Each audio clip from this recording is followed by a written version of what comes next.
on today's special edition of World Insight with Tian Wei. 中非友好大家庭的新老朋友们再次相聚。 Win-win cooperation. China and Africa have together figured out their own way. Let's investigate the plan. And 1 week after his inauguration, Zimbabwean President Emmerson Mnangagwa already in Beijing and in an exclusive interview with us about his options ahead. The world is not one basket. There are so many baskets in terms of international economic environment.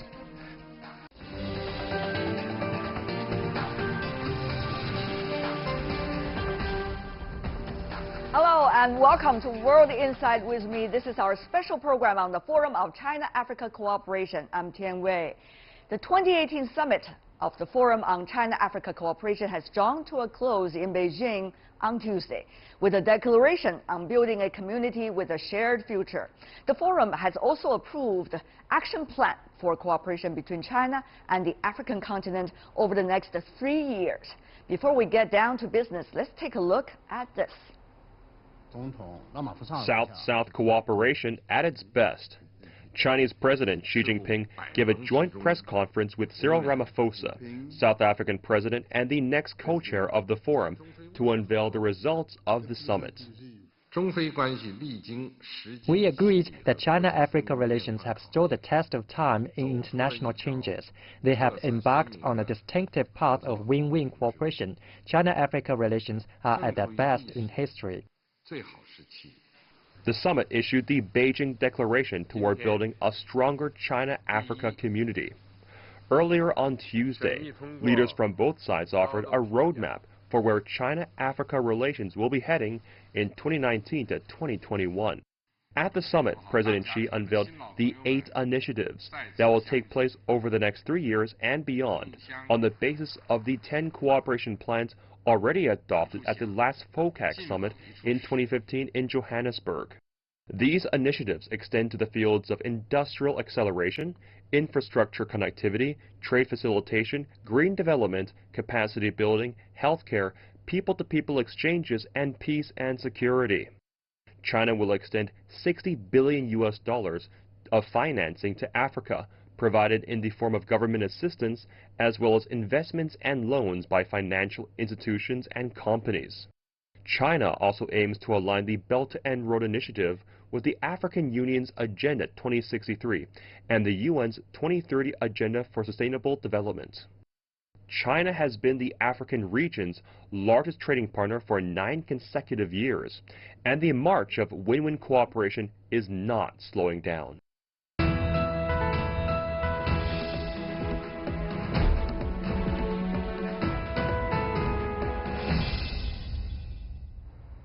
And for more on the Forum of China-Africa Cooperation, we have in our Beijing studio Professor He Wenping, who is the director from the African Studies Chinese Academy of Social Sciences. Welcome back to our program. Also joining us in Beijing from Africa, Hannah Ryder, CEO of Development Reimagined. Welcome back as well. Pleasure to be here. And joining us in Nairobi, Kenya, we have Professor Mwenda Kilemi from the University of Nairobi. Good to see you, Professor. Let me start by asking you, Professor, very briefly, if you can, for the very first question. $60 billion cooperation between China and Africa in almost every field. What does that tell us about this action plan?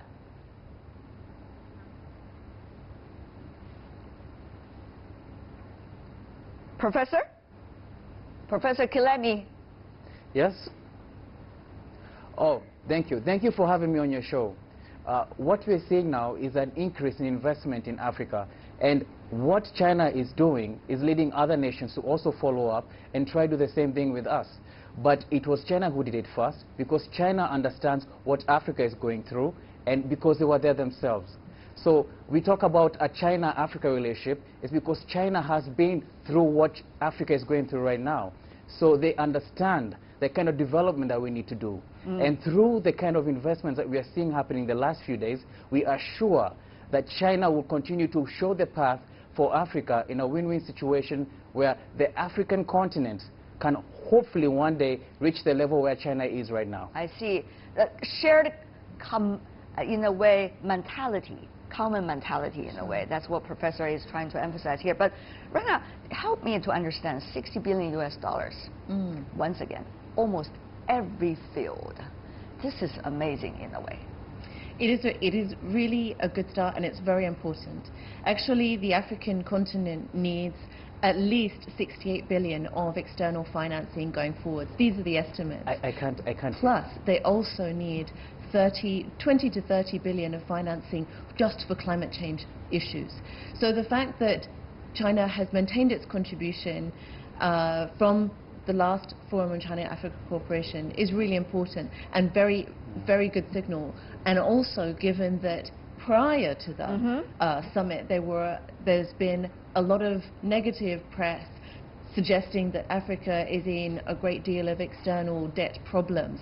Well, that might be the case for certain countries. They might have some challenges, but the fact is, in order to meet the Sustainable Development Goals, in order to pull people out of poverty in the continent, we need more finance, not less. Well, Professor He, one of the things from the chairman of the African Development Bank is it is rumor, and it is not true, that Africa as a whole have been in deep debt as a result of its development agenda, including its development agenda and cooperation with China. Having said that, though, why is China putting that huge amount of money, $60 billion US, into Africa? This is not just about providing aid. This is about win-win situation. This is also about what is in the declaration, which is about shared responsibilities. Yeah, why we put that much? Of course, we saw this continent as a very potential and developing continent. It's not saying this is a continent with problem. This is a continent with chances.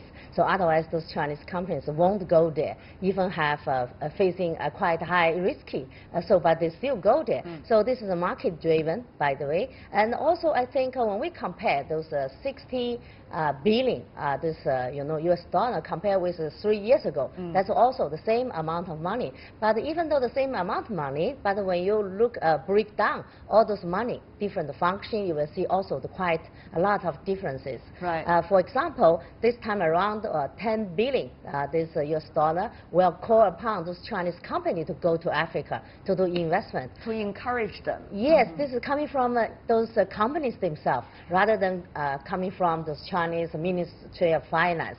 And also another, like I think it's $20 billion will goes to development finance. This finance is just particularly to address that issue you just mentioned, this so-called debt trap. Right. Because even though China is not the main debtor to Africa, but we still now want to take some measures to deal with this issue.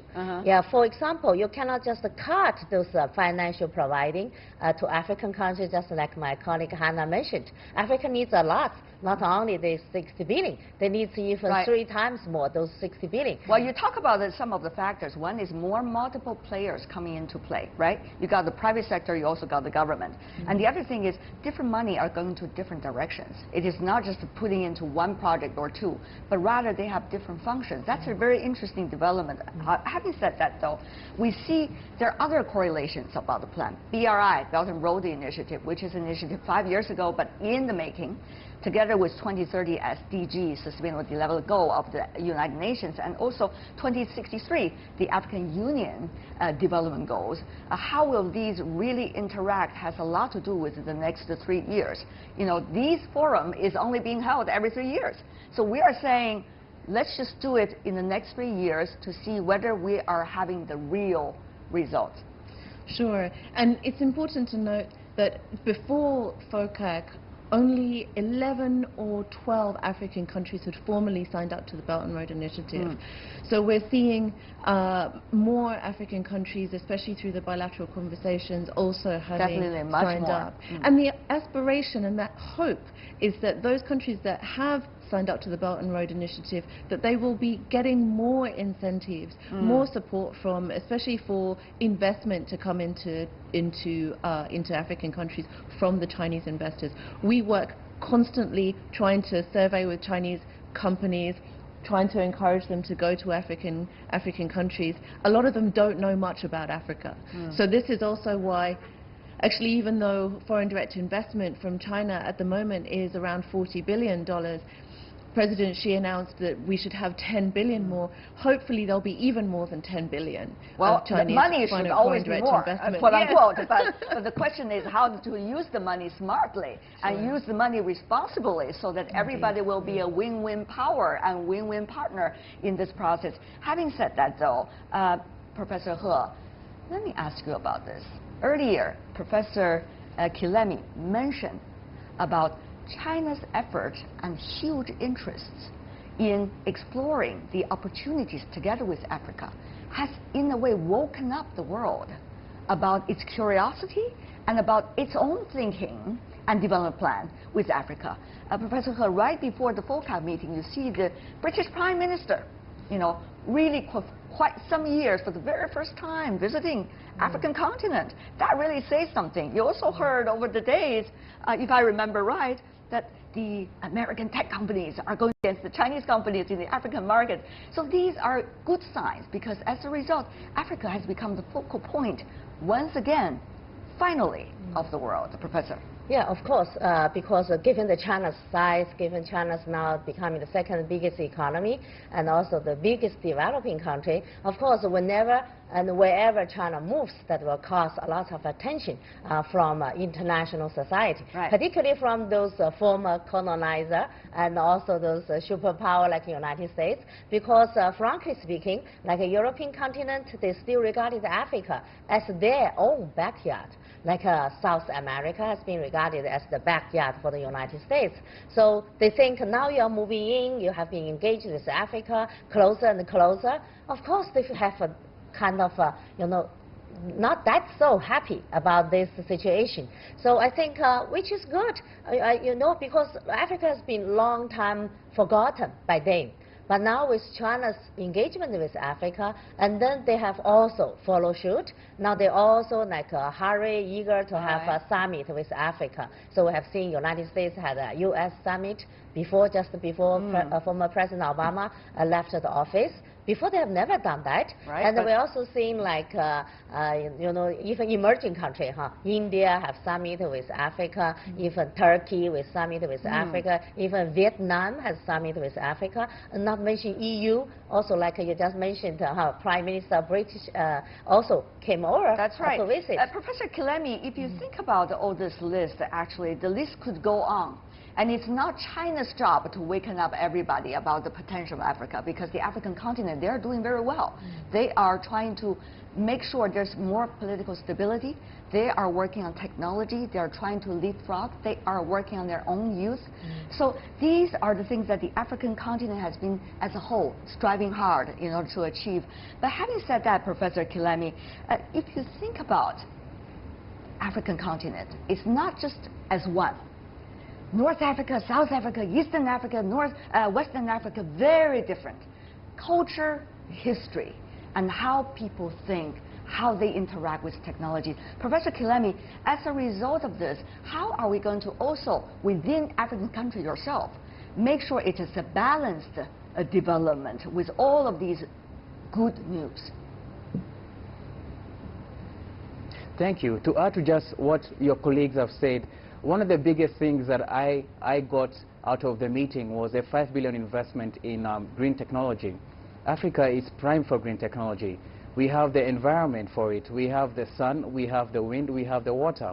One of the biggest projects, solar projects, the world is going to happen in Egypt thanks to Chinese investment.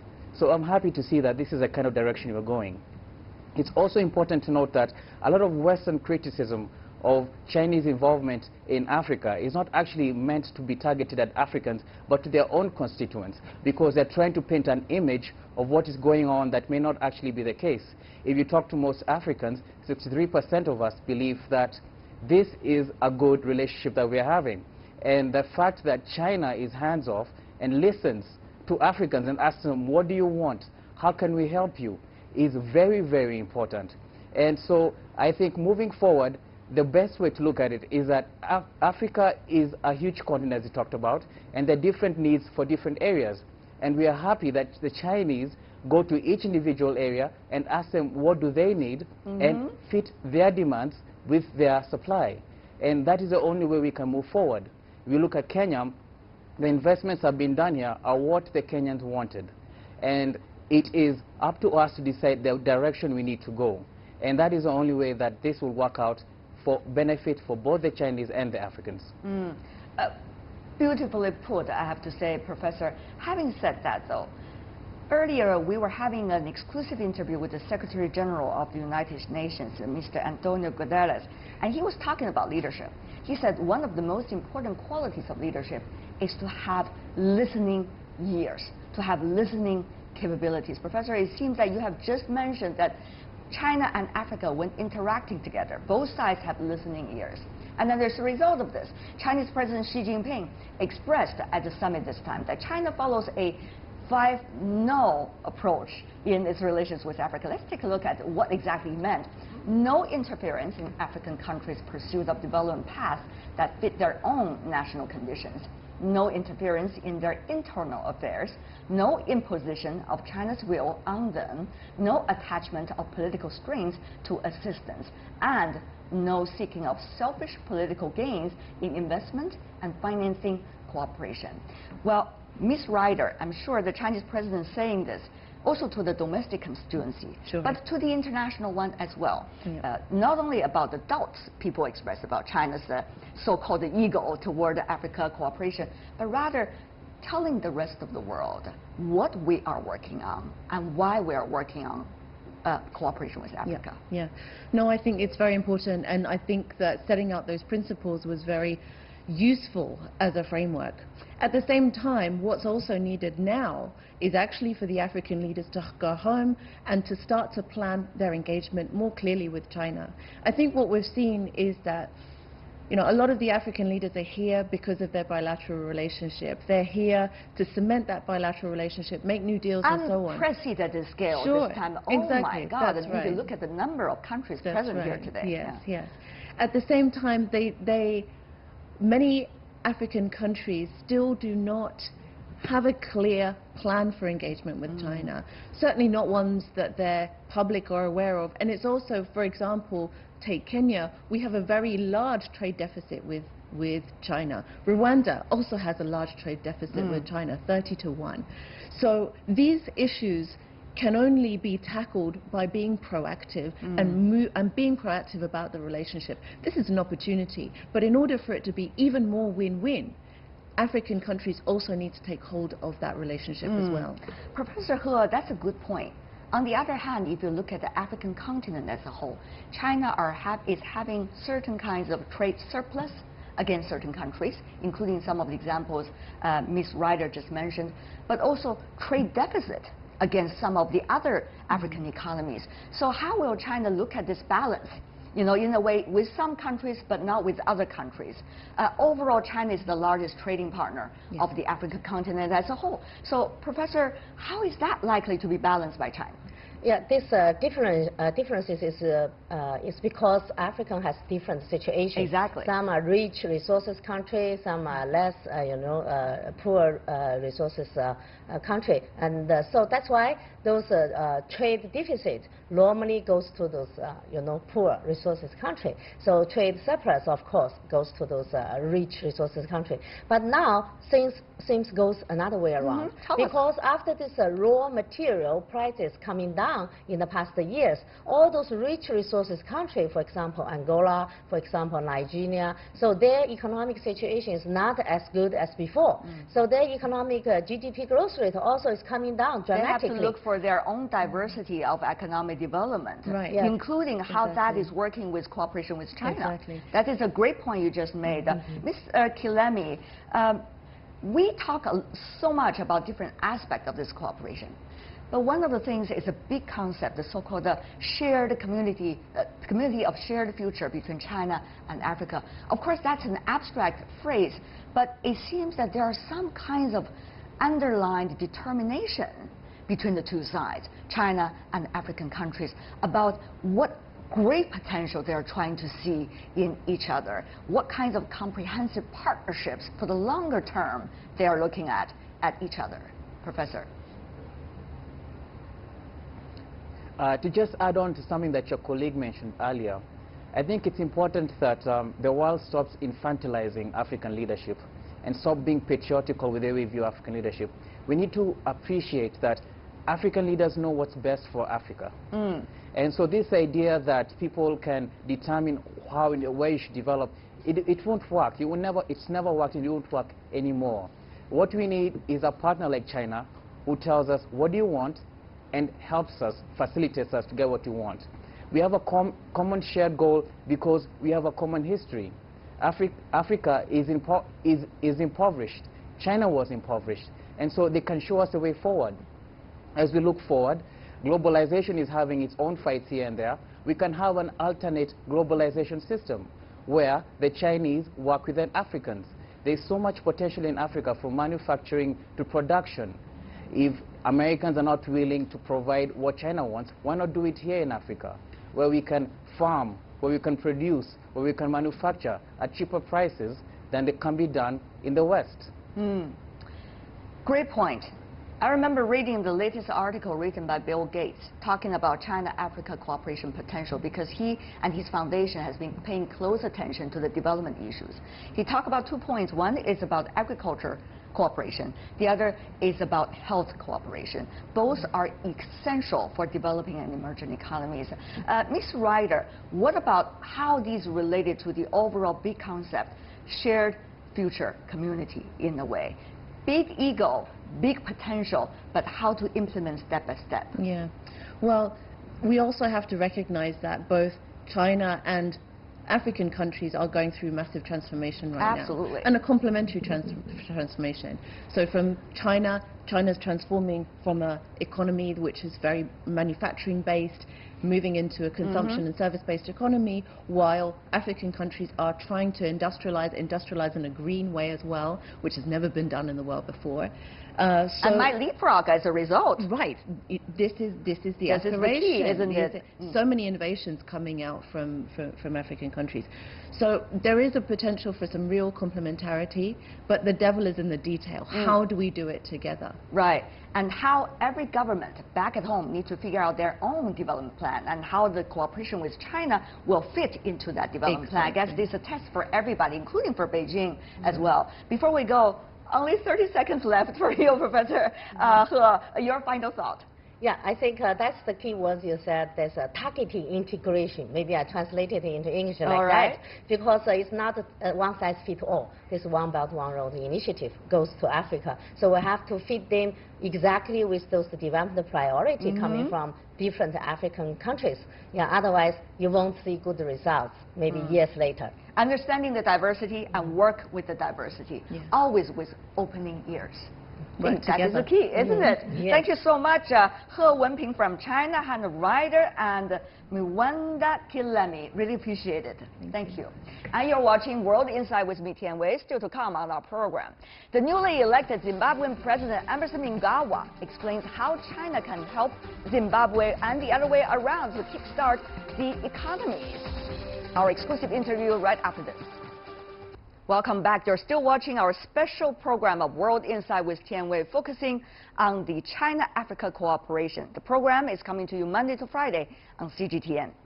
China-Africa Cooperation Forum adopts the Beijing Declaration on building an even stronger community with a shared future between China and Africa. Chinese President Xi Jinping announced a draft of renewed measures to elevate China-Africa cooperation. In the past 3 years, China's annual average direct investment to Africa was around $3 billion, with most of the investment going to industrial cooperation and infrastructure development. China has supported many projects in Africa, like the Kariba hydroelectric dam in Zimbabwe. This Wednesday, Zimbabwe President Mnangagwa is scheduled to hold bilateral talks with his Chinese counterpart, President Xi Jinping, and the two countries are expected to sign new deals vital to Zimbabwe's economic growth. In an exclusive interview with us on the sidelines of FOCAC, President Mnangagwa shared his thoughts on China-Africa relations.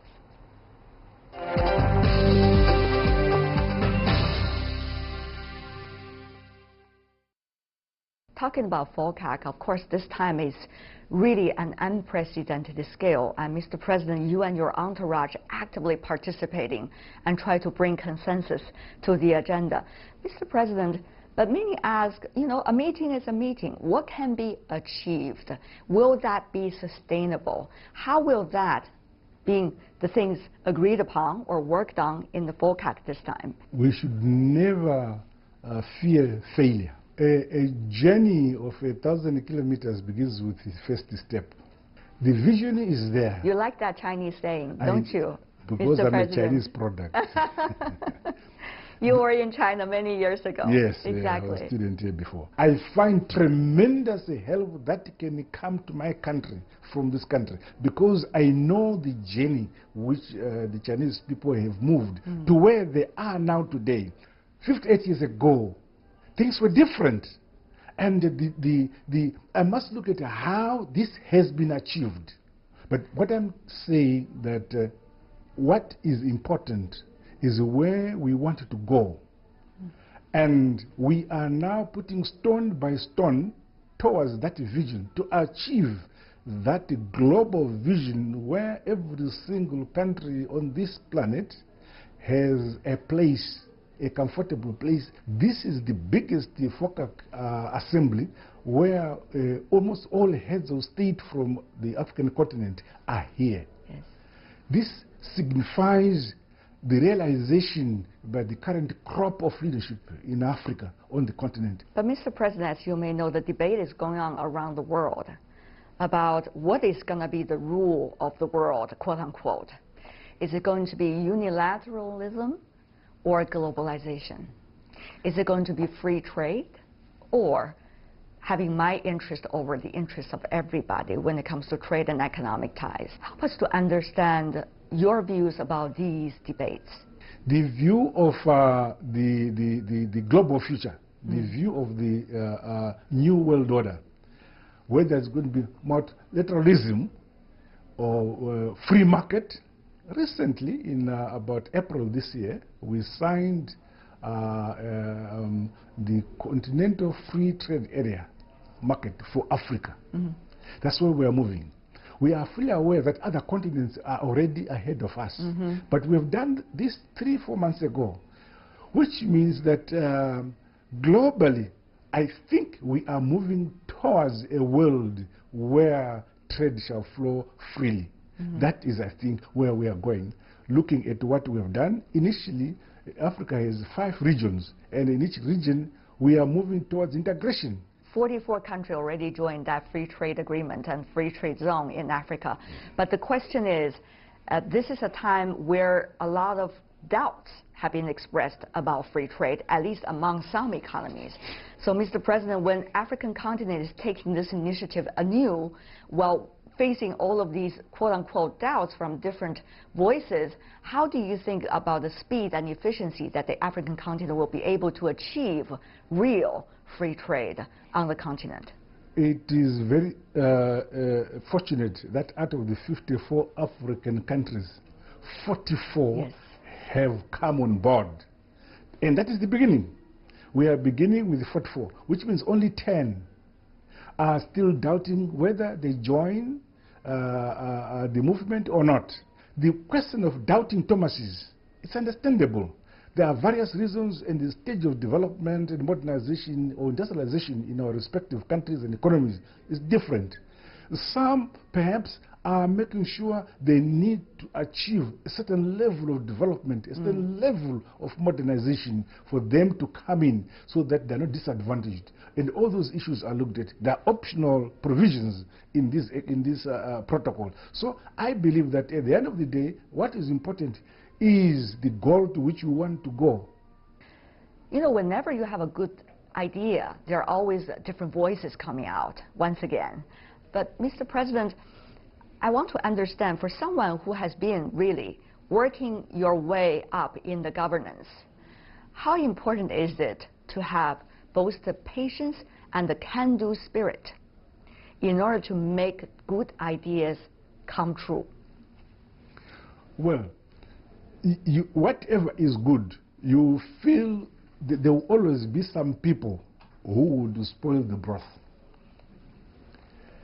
There is accusation from certain international headquarters who would feel that the relation that is growing between China and Africa is a new form of colonization. But we in Africa don't see it that way. We are happy that here is a country that has never colonized anybody, who today is giving us a helping hand to grow ourselves, not to grow themselves, because they have already passed through the steps and phases which we ourselves are walking through. As a matter of fact, China is helping us leapfrog to development, to become developed countries, to become middle income countries. So if you are talking about the new order, exactly what kind of order is it to you, at least for now? Well, in the past, Africa was just regarded by the developed world as a backward continent. But now, those who continue to regard Africa as a place they should not concern themselves with, then they're remaining behind. Africa, in the few decades to come, will be a continent that will play a significant role in the affairs of the world, both economically and politically. And the journey is beginning now, in my view. And the countries like China, well, here for FOCAC, this is a vision which people may not see, but I and my people in Zimbabwe see as a vision that will augur well for the future of our continent.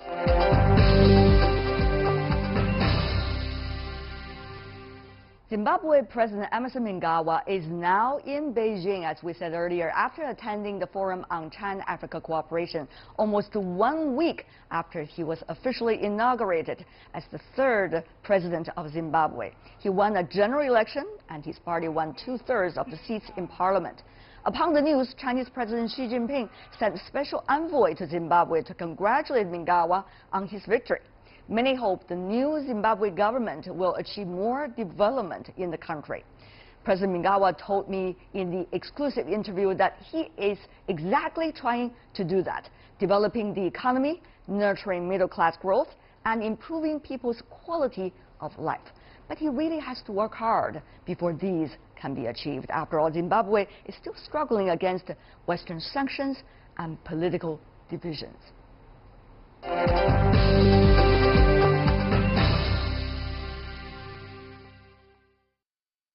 Now that the political struggle is over, that is in relation to elections, it's behind us, it must now take the back seat. What it takes the front seat is the economic struggle. And to do so, we need to institute various economic reforms in order to attract both global capital to come into Zimbabwe, as well as give confidence to our already weather friends who have stood by us throughout the 2 decades to continue to support us and consolidate that relationship by also ourselves helping ourselves by creating an environment in the country where capital should feel comfort. But Mr. President, of course, stability and continuity of policies are some of the most important factors international investors are looking at. How to do it in a short period of time? That, I guess, is one question facing you, Mr. President, at the very beginning of your presidency already. I can assure you what is critically important is to be transparent, is to admit where policies in the past were constraining economic development and make legislative amendments to improve the atmosphere in or the environment in the economic sphere. For instance, the area of indigenization, which was constraining the flow of capital into our country, we've already attended to that. The issue of the cost of doing business, the ease of doing business, the world is now very competitive in the area of attracting investment into the country. Even at the level of domestic investment into the country, we have done a lot to remove archaic legislation that was constraining economic growth in our country. Well, Mr. President, the sanction bill is still a big challenge for your country. We as a Zimbabwe should say what potential do we have, what resources do we have, How do we exploit these resources to help grow our economy, to help bring a better life to our people, rather than say, oh, let us cry, and say those who have imposed sanctions must remove them. They have their own reasons, but we are not going to sleep because those people have imposed sanctions on us. We must ourselves make sure we do that which is possible. What if your good gesture and goodwill intentions are not being heard by some of the parties that should have heard your messages? Are you going to be upset? No. The world is not one basket. There are so many baskets in terms of international economic environment. There are so many headquarters on the global picture who are very friendly to Zimbabwe. We are saying everybody, in our view, should be friendly. But those who choose not to be, we have no cause to have trouble with them. We will continue to consolidate the goodwill which we are receiving from other capitals in the world. And again, I should say that there is now a transition to a new world order. And those who don't see it, they are blind. But Mr. President, as a result of that, you have a lot of challenges. For example, about 70% of the population of Africa is going to be young people. They all need jobs. You also have environmental issues, how to protect the environment while develop at the same time, that correct the balance. You also have health issues to deal with, governance issues to improve. That's true for all continents. But having all of these together, some say it could be opportunities, others say this could be a tremendous challenge, Mr. President. As a matter of fact that 70% of our population is young people is not a disadvantage. Yes. It is an advantage. What we need is to empower them. We create an environment where they get empowered in terms of skills, education, scientific. We must empower them for them to make wise use of the resources that are at their disposal. You have mentioned challenges of education, challenges of health in Africa. But if we are going to say, oh, now we have challenges, we don't have enough primary health care in our countries, so we sleep. No. Those are the challenges which we must address. How have other countries addressed those challenges?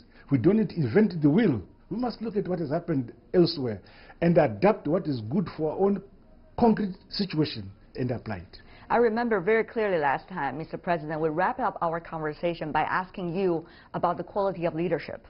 When you have a world that has been having these huge debates, as you said, debates are not enough because debates are not leading us to anywhere, but actions do. The question is, what is going to be the quality of leadership now for countries like yours and for countries like many on the African continent?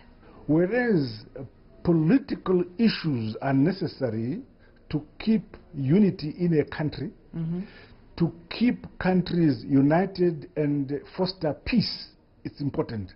But at the end of the day, what is critically important is the growth of the economy, the uplifting of the standard of life of your people, the creation of a strong middle class in every economy is important. Those are my views. And I believe that the crop of leadership we have now, well, I've only been at the AU for the last few months, but I believe that with the statements that are coming out far different from before, where political environment was critically important.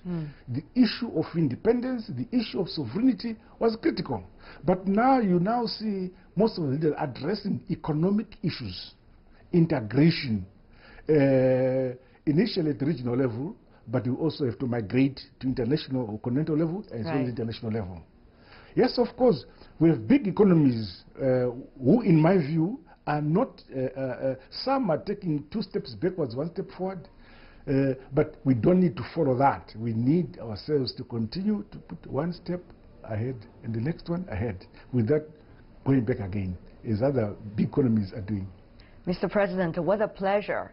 Congratulations once again for the presidency. Thank you. And certainly for years to come, you and your people in Zimbabwe. All the best, Mr. President. I also wish the best for the people of China.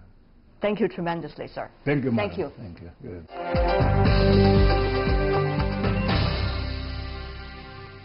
Emmerson Mnangagwa, the president that are already here in Beijing 1 week after his inauguration. That is all the time we have for today. If you'd like to see more, try to find us World Insight CGTN into your search engine or check out our YouTube channel. You can also follow us on Twitter, Facebook, and Sina Weibo. From me, Tian Wei, and everyone on the World Insight team, thanks for watching for this special program, and tune in again tomorrow as we are bringing you highlights of high-profile exclusive interviews on China-Africa cooperation.